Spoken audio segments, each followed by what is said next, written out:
다시 한번 한평생 자녀를 위해서 눈물로 기도하시고 또 손이 마르도록 헌신하고 수고하신 모든 부모님께 이 시간 자녀를 대신해서 다시 한번 감사 인사드리겠습니다.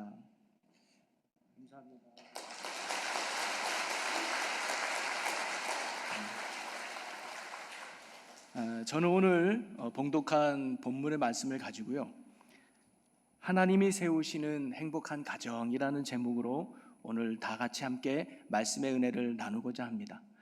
여러분, 하나님께서 세상을 창조하실 때 제일 마지막에 창조하신 게 혹시 뭔지 아십니까? 우리 아이들 하나님이 창조하실 때 제일 마지막에 창조한 게 뭔지 아니? 사람. 맞아. 아담을 제일 마지막에 창조하신 게 맞지만 아니에요. 그 뒤에 하나 더 창조하신 게 있습니다. 그게 뭐냐면 바로 아담과 하와를 하나 되게 하시면서 가정을 만드신 게 창조의 마지막입니다. 그래서 하나님의 창조의 끝은 가정으로 끝나는 거예요. 그럼 왜 하나님께서 가정을 제일 마지막에 만드셨을까요? 하나님은 바로 인간이 가정이라고 하는 사랑의 울타리 안에서 인간이 인간답게 살아가고 사랑을 배우고 행복과 안식을 누리며 건강하게 성장하도록 만들기 위해 하나님이 우리에게 가정을 허락해 주셨습니다. 한마디로 말하면 저와 여러분의 행복을 위해서 가정을 이루어 주셨다는 거죠. 사실 우리의 인격과 삶의 모습은 살아오면서 가정에 많은 영향을 받습니다. 이 땅에 사람이 태어나서 제일 먼저 살아가는 사람의 공동체가 가정이기 때문에 이 가정에서 내가 어떻게 자라느냐가 내 성품과 내 인격과 삶을 좌지우지한다고 해도 과언이 아닙니다. 그래서 미국에서 교도소에 수감되어 있는 죄수들을 설문조사하고 연구를 했더니 그 중에 80% 이상이 결손 가정 또는 불행한 가정 안에서 자라온 사람들이 범죄자가 될 확률이 많았다는 거예요. 꼭 그런 건 아니지만 가정에서 어떤 사랑을 받았느냐, 가정에서 어떤 대우를 받았느냐가 그 한 사람의 인격과 삶을 만드는데 아주 중요하다는 거죠. 그만큼 가정이 소중하다는 겁니다. 그래서 우리는 행복한 가정을 꿈꾸며 살지 않습니까? 결혼하는 이유도 행복하기 위해서, 자녀를 낳는 이유도 행복하기 위해서 우리는 결혼도 하고 자녀도 낳는 것이죠. 자, 그러면 어떻게 하는 것이 행복한 가정일 수 있을까요? 여러분의 가정은 행복하십니까? 여러분의 가정은 건강한 가정입니까?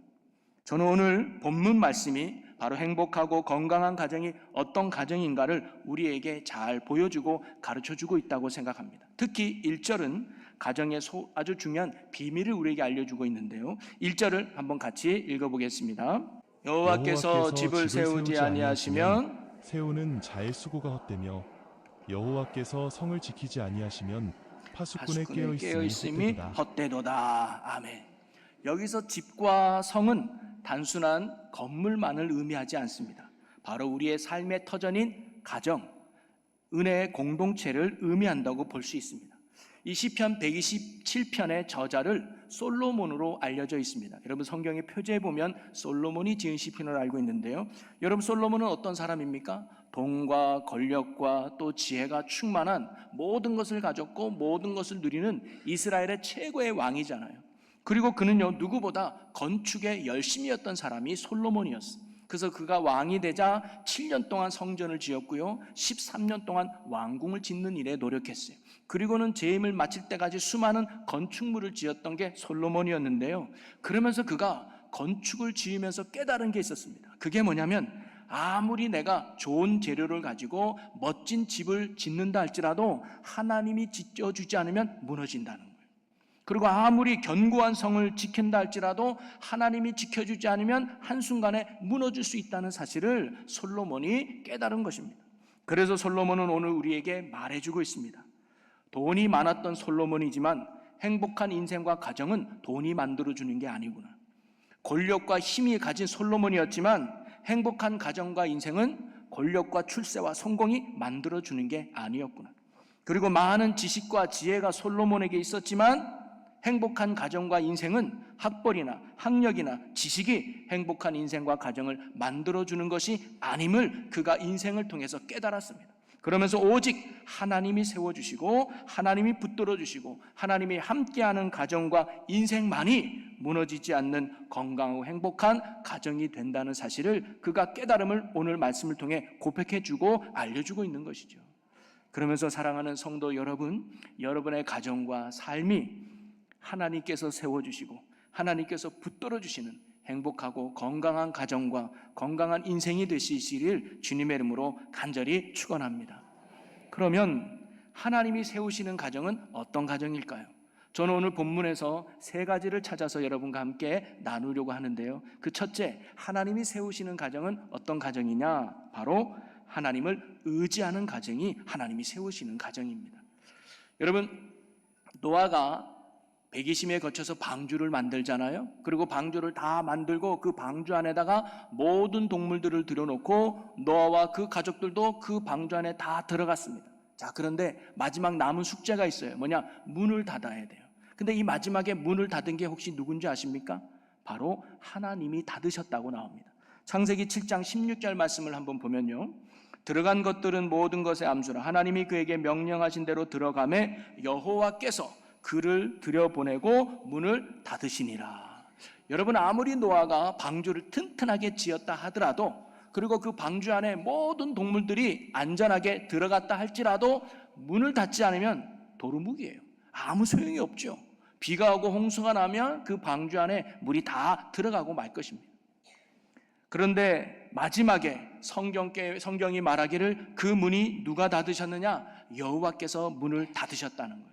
그러면서 여기에는 아주 중요한 영적인 진리를 하나 우리에게 가르쳐주고 있습니다. 그게 뭐냐면 우리의 인생의 모든 결론은 하나님께 있다는 거예요. 여호수아가 여리고성을 정말 열심히 돌았지만 그 여리고성을 결과적으로 무너뜨리시는 분은 하나님이었다는 겁니다.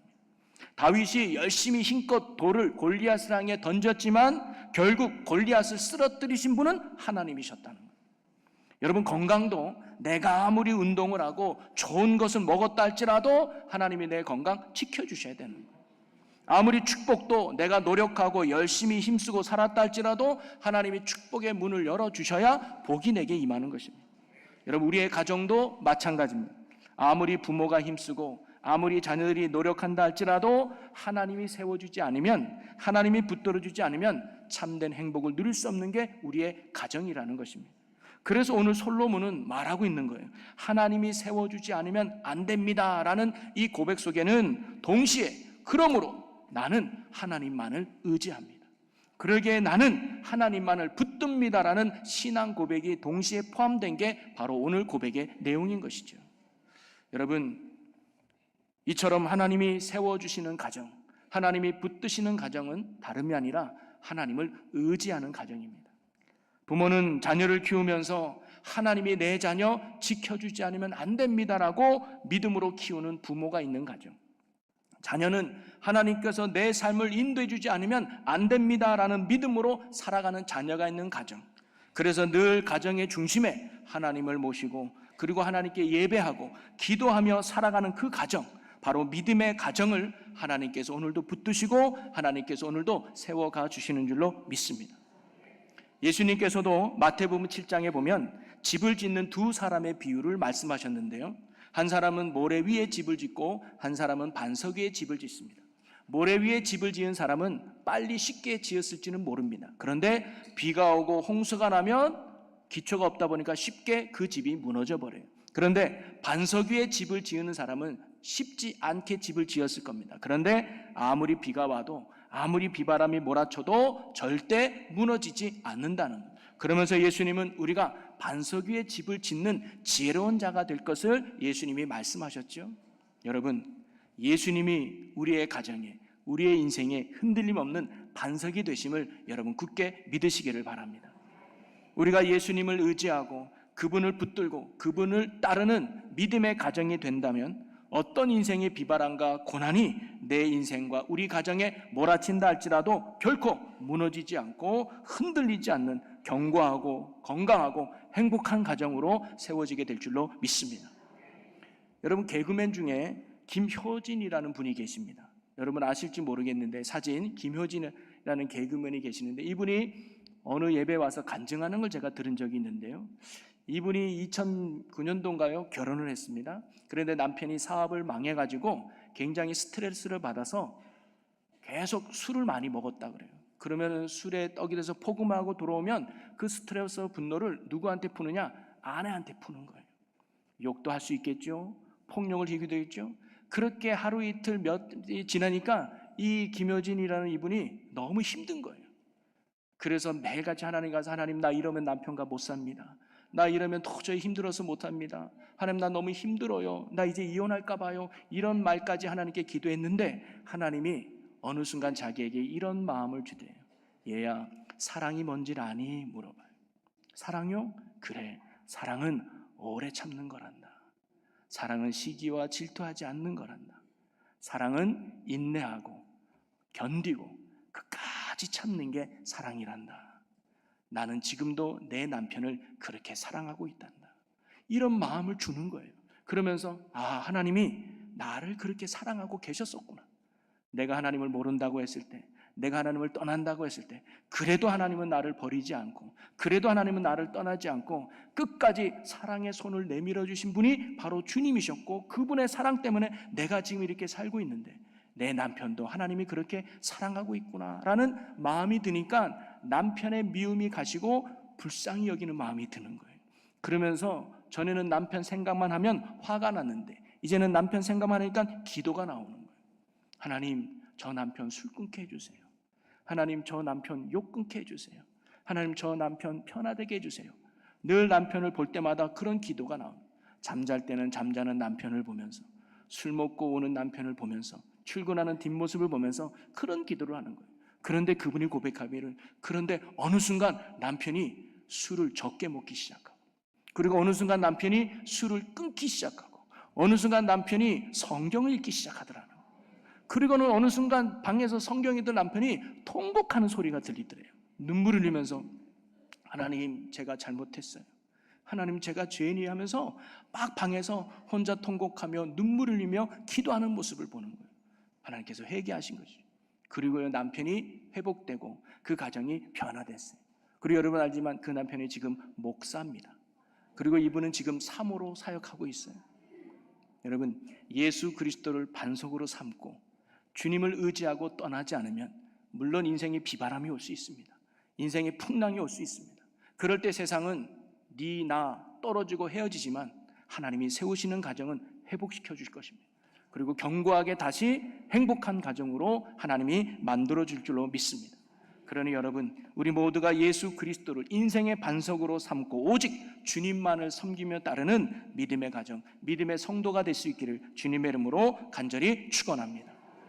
두 번째로 하나님이 세우는 가정은 어떤 가정이냐면 쉼과 평안이 있는 가정이라는 거예요. 여러분 2절 말씀을 같이 읽어보겠습니다. 너희가 일찍이 일어나고 늦게 누우며 수고의 떡을 먹음이 헛되도다. 그러므로 여호와께서 그의 사랑하는 자에게는 잠을 잠을 주시는도다. 여러분 어느 교회 목사님이 예배 때 설교만 하면 주무시는 권사님이 계셨어요. 참 신기해. 설교하면 그 전에 찬송부를 따라다 설교만 하면, 근데 놀라운 건 설교가 아멘 끝나면 이렇게 하죠. 그래서 목사님이 참 안타까웠어. 저분이 꼭 예배 때 좋으니까 안타깝다. 그래서 아들을 불러가지고 야, 네 권사님 옆에서 예배 드려라. 그래서 권사님이 주물 때마다 깨워. 그래서 권사님이 혹시 안 자고 예배 잘 드리면 내가 너한테 3,000원 줄게. 이렇게 해서 한 거예요. 그래서 아들이 3,000원 받고 권사님 옆에 있다가 졸만하면 툭툭 치면서 깨우는 거예요. 그래서 몇 주를 잘 깨웠어. 그런데 어느 날 이 권사님이 주무시는데도 이 아들이 안 깨우는 거예요. 그래서 예배 다 마치고 나서 아들을 불렀습니다. 야, 너 3,000원 받기 싫어? 왜 권사님 안 깨워? 그랬더니 여러분 아시죠? 아들이 뭐라고 했는지. 아빠, 권사님이 5,000원 줄 테니까 깨우지 말래. 여러분 3,000원보다 5,000원이 좋은 거 아니에요? 그래서 지금까지 안 깨우고 있다는 얘기를 제가 듣고 있는데요. 여러분 오늘 말씀해 보니까 하나님은 사랑하는 자에게 잠을 주신대요. 그래서 잠자고 늦게 오시는 분이 명분 삼아서 하나님이 사랑하는 자에게 잠을 주신다 해서 제가 자다가 못 나왔네요. 이렇게 핑계거리로 삼는 말씀의 본분이기도 하지만 여러분 여기서 잠은요 단순하게 잠을 잘 자게 해주신다는 의미만 있는 게 아닙니다. 성경에서 잠은요 안식과 평안과 쉼을 의미합니다. 다시 말해서 하나님은 사랑하는 자에게 하나님이 세워주시는 가정에는 참된 쉼과 참된 평안과 참된 안식을 누리게 하신다는 거예요. 여러분 어떤 사람이 잠을 잘 잡니까? 아무 걱정 없는 사람, 마음이 평안한 사람이 잠을 잘 자는 거 아니겠어요? 걱정이 많고 염려가 많고 생각이 많으면 잠이 쉽게 오지 않아요. 여기 우리 중고등부 학생들도 있지만 여러분 내일이 시험이라면 잠이 잘 옵니까? 걱정스럽고 부담이 돼서 잠이 잘 안 와요. 근데 잠을 잘 자는 사람 두 부류가 있어요. 하나는 공부를 완벽하게 한 사람이에요. 또 한 사람은 포기한 사람이에요. 아무 걱정이 없는 거예요. 그러니까 잠을 잘 자요. 제 주변에도 참 많습니다만은 잠을 잘 자요. 잠을 잘 잔다는 게 뭐냐면 마음이 평안하다는 거죠. 근심이 없는 거예요.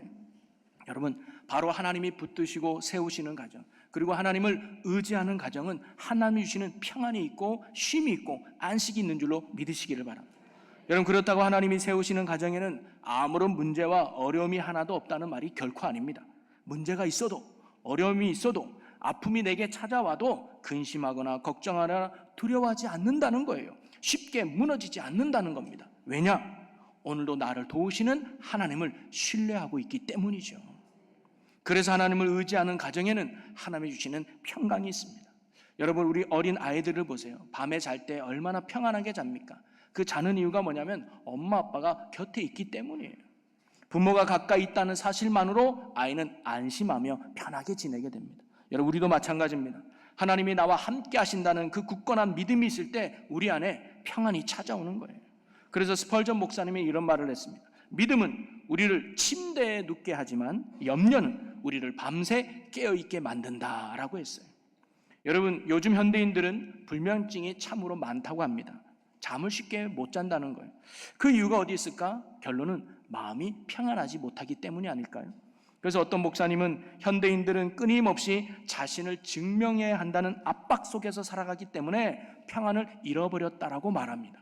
남들보다 더 성공해야 되니까, 남들보다 더 완벽해야 되니까, 남들보다 더 인정받아야 되니까 이러한 인생의 압박 속에서 살아가고 있기에 그들은 참된 쉼을 누리지 못하고 평안을 누리지 못하고 염려와 불안 속에서 살아가고 있다는 거예요. 그러나 성경은 우리에게 이렇게 말씀해주고 있습니다. 우리 베드로전서 5장 7절을 우리 다 같이 읽어보겠습니다. 너희 염려를 다 주께 맡기라. 이는 그가 너희를 돌보십니다. 아멘. 여러분, 염려를 주님께 맡기라는 거예요. 그러면 하나님이 우리의 염려거리를 돌봐주신다는 거 아니겠습니까? 사랑하는 성도 여러분, 우리 가정을 세워주시는 그 놀라운 하나님 앞에 여러분의 모든 염려를 주께 맡기시기를 바랍니다. 직장의 문제도 맡기시고, 물질의 문제가 있다면 맡기시고, 시댁과의 문제도 맡기시고, 자녀의 문제도 맡기시고, 건강의 문제도 모두 주님께 맡기시기를 바랍니다.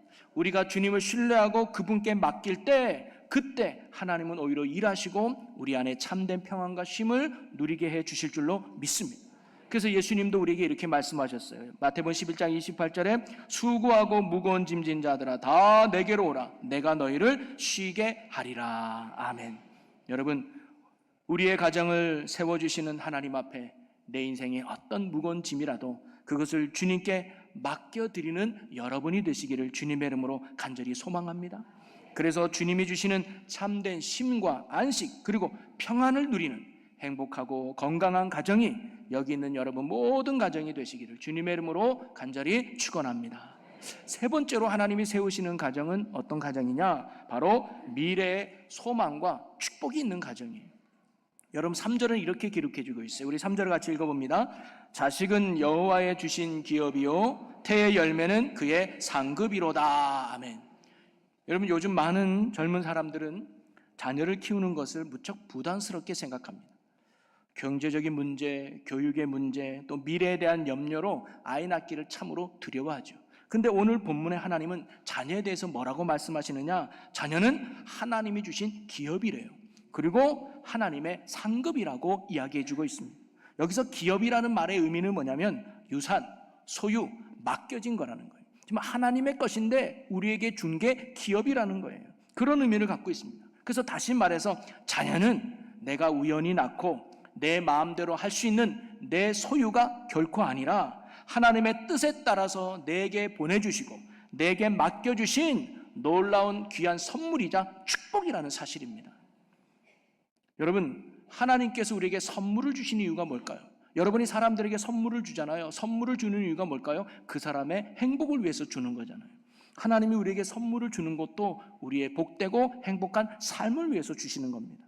바로 하나님이 그 가정에 미래의 소망과 또 다른 복과 축복을 주시기 위해서 하나님이 우리에게 자녀를 선물로 주셨다는 것입니다. 아브라함에게 이삭은요, 미래의 또 다른 복을 주기 위한 기쁨의 선물이었습니다. 한나에게 사무엘도 미래의 삶의 또 다른 복을 위한 축복의 선물이었습니다. 그런 자녀들을 통해서 그 가정과 가문이 더욱 복이 되었던 것이죠.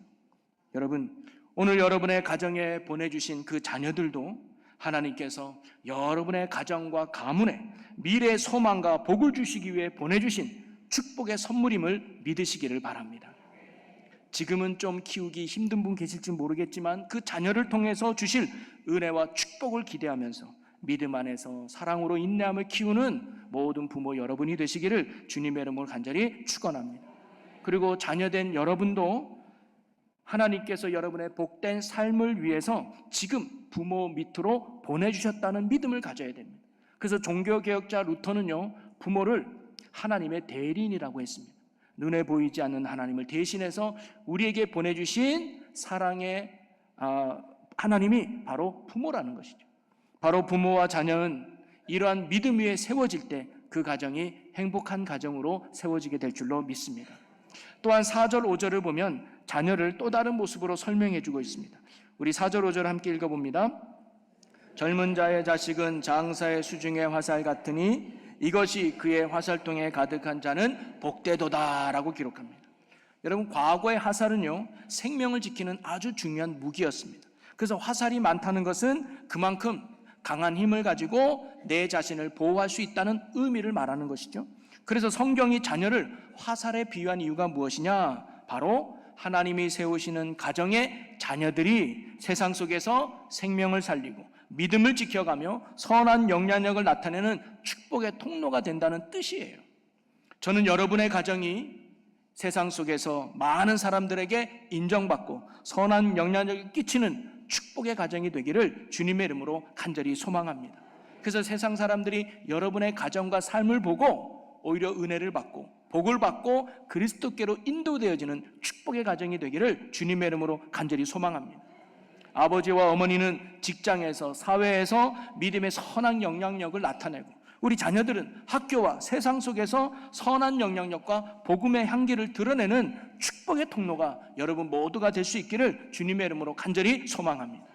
그런데 여기서 중요한 것이 있습니다. 뭐냐면 화살은 절대로 스스로 날아갈 수 없다는 거예요. 반드시 할시위에 매여서 방향을 잡고 힘껏 당길 때 그 화살은 무서운 속도로 날아가 큰 무기가 될 수 있는 거죠. 마찬가지로 이것은 부모는요, 우리 자녀들의 방향을 잡아주는 아주 좋은 활시유가 돼야 된다는 사실입니다. 자녀들이 세상을 향한 방향이 아니라 하나님 나라를 향하여 나아갈 수 있도록 방향을 잘 잡도록 믿음의 부모가 도와줘야 된다는 거예요. 그리고 믿음 안에서 힘껏 나아갈 수 있도록 도와주고 붙들어주는 게 부모가 돼야 된다는 사실입니다. 또 화살인 자녀는요, 활시가 되시는 부모님을 믿고 잘 따르는 자녀가 돼야 된다는 겁니다. 여러분, 그래서 성경은 내 부모를 공경하라라는 계명을 집어넣은 거예요.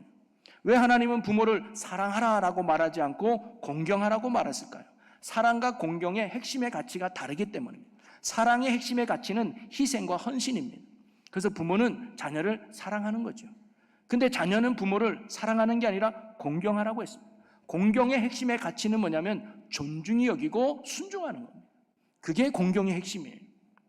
그래서 자녀가 부모를 존중히 여기고 비록 나보다 못 배웠다 할지라도 비록 나보다 잘 모른다 할지라도 부모로서의 존중함을 가지고 그분의 말씀에 하나하나 순종하며 살아가는 것이 바로 자녀로서의 합당한 모습이라는 거예요. 그럴 때 여러분의 화살은 멀리 날아가고 또 어떤 문제도 해결하는 능력의 사람이 될 줄로 믿습니다.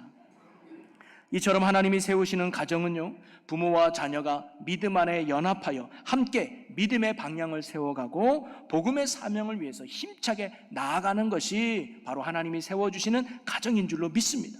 그럴 때 어떻게 되느냐? 5절이 결과적으로 이렇게 가르쳐주고 있어요. 우리 5절을 다 같이 읽어봅니다. 이것이 그들의 화살통에 가득한 자는 복되도다. 그들이 성문에서 그들의 원수와 담판할 때에 수치를 당하지 아니하리로다. 아멘. 수치를 당하지 않는다. 이게 하나님이 주시는 축복의 말씀입니다. 수치를 당하지 않는다는 게 뭘까요? 어떤 일이 있어도 결국 승리하게 만든다는 거 아니겠습니까? 부모와 자녀가 믿음의 방향을 서로 붙잡고 함께 힘차게 나아간다면 하나님께서 그 가정을 붙드셔서 세상 속에서 선한 영향력을 나타내고 복되고 건강하고 행복한 가정으로 오늘도 세워주실 줄로 믿습니다. 그러니 오늘 이 예배의 자리에 나온 모든 제일교회 성도들의 가정이 세상 속에서 선한 영향력을 끼치는 축복의 통로가 되는 하나님이 세워주시는 믿음의 복된 가정이 되시기를 주님의 이름으로 간절히 축원합니다. 말씀을 정리하겠습니다. 저는 오늘도 기도하기를 여기 있는 우리 제일교회 모든 성도들의 가정이 행복했으면 좋겠습니다. 또 여러분의 삶이 행복했으면 좋겠습니다. 그런데 그 행복의 비결이 어디 있는가? 돈의 많음에 있는 것도 아니고 갈등이 전혀 없는 가정이 행복한 것도 아니고 완벽한 부모와 완벽한 자녀가 있는 가정이 행복한 가정이 아니라 하나님을 주인 삼고 그리고 그분만을 따르고 하나님과 함께하는 가정, 하나님이 세우시는 가정이 행복하고 건강한 가정인 줄로 믿습니다. 그리고 하나님이 세우시는 가정은 어떤 가정이에요? 하나님을 의지하는 가정입니다. 그리고 하나님께 맡기고 쉼과 평안을 누리는 가정입니다. 그리고 부모와 자녀가 활과 화살이 되어 함께 연합하여 믿음의 방향을 세우고 복음의 사명을 위해서 힘차게 나아가는 것이 바로 하나님이 세우시는 가정입니다. 그러니 오늘 저와 여러분이 이 말씀을 듣고 들음으로 끝나지 말고 하나님을 의지하는 가정이 되시고 그리고 하나님께 맡기는 가정이 되시고 그리고 자녀와 부모가 믿음 안에 연합하여 함께 하나님을 따르는 힘쓰는 믿음의 복된 가정이 되기를 주님의 이름으로 간절히 소망합니다. 부모는 자녀를 믿음으로 축복하고 기도해주고 자녀는 믿음으로 부모를 공경하여서 온 가족이 함께 하나님을 예배하고 하나님만을 섬기는 믿음의 복된 가정이 여러분 모든 가정이 될 수 있기를 주님의 이름으로 간절히 축원합니다. 우리 이 시간 오늘 우리에게 주신 말씀을 붙들고요, 우리 결단하며 기도하는 시간을 가졌으면 좋겠습니다. 특히 가족들이 함께 앉아있는 분이 계시다면 우리 자녀들의 손을 잡고 또 부부가 같이 앉았다면 서로 손을 잡고 이 시간 함께 결단하며 기도했으면 좋겠습니다. 주님, 우리 가정이 세상으로 세우는 것이 아니라 주님께로 세워지는 주님의 가정이 되게 하여 주시옵소서라. 하나님만을 의지하는 믿음의 가정이 되게 하여 주시옵소서라. 주님께 모든 것을 맡기며 참된 평안과 쉼을 누리는 가정이 되게 해달라고, 특별히 부모인 우리는 자녀를 위해 더욱 기도하고 자녀인 우리는 부모님을 더 공경하며 따르는 자가 될 수 있게 해달라고 우리 이 시간 다같이 주여 한번 외치고 우리 함께 통성으로 기도하겠습니다. 주여! 오, 사랑과 은혜가 충만하신 아버지 하나님, 이 시간 주님을 의지합니다. 주님을 맡깁니다. 주님만을 섬기는 믿음의 가정 되게 하여 주시옵소서. 그라여 주님이 주시는 은혜로, 주님이 주시는 능력으로, 주님이 주시는 축복으로 사명 감당해 나가는 믿음의 복된 가정들과 자녀들이 되게 하여 주시옵소서. 주님께 맡겨드립니다. 주님께 올려드립니다. 성령님, 우리 가정이 하나님이 세우는 가정 되게 하여 주옵소서. 하나님을 의지하는 가정, 예배의 가정, 기도의 가정이 되게 하여 주옵소서. 주께 모든 걸 맡김으로 참된 평안과 쉼을 얻는 가정 되게 하여 주옵소서. 믿음으로 연합하여 함께 이 세상에 선한 영향을 끼치는 축복의 자녀들이 되게 하여 주시옵소서. 주님이 크심을 감사합니다. 우리 성령님 함께 하여 주시고 은혜 베푸시고 역사하여 주시옵소서. 아멘. 할렐루야. 사랑과 은혜가 풍성하신 아버지 하나님, 하나님의 뜻과 계획이 있어 가정을 꾸리게 해주시고 또 귀한 자녀를 축복의 선물로 보내주신 하나님 감사합니다.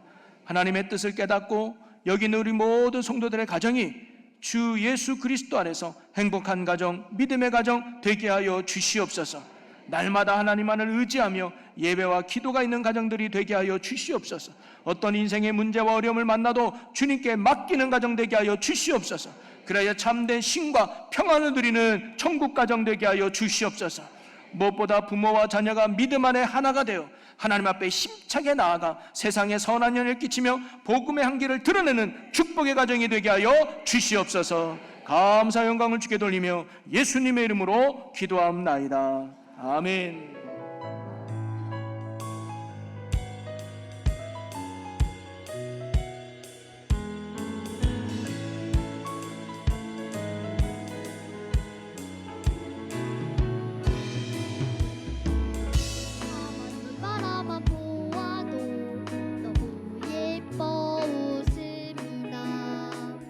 세상에서 가장 소중한 너의 하얀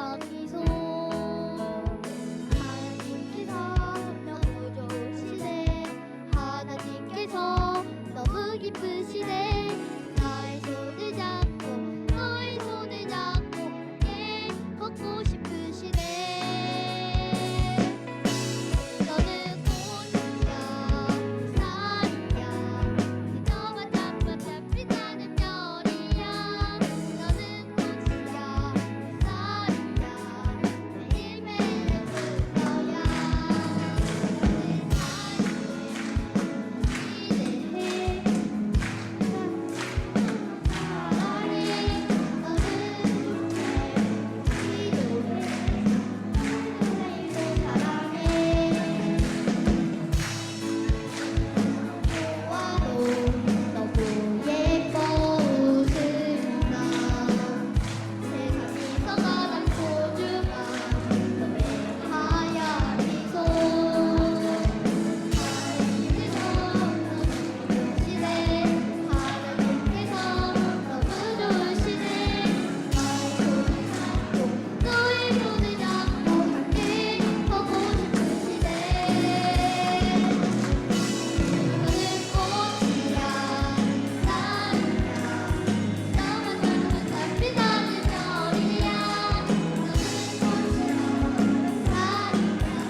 너무나 사랑해. 너를 축복해. 기도해. 오늘도 내일도 사랑해.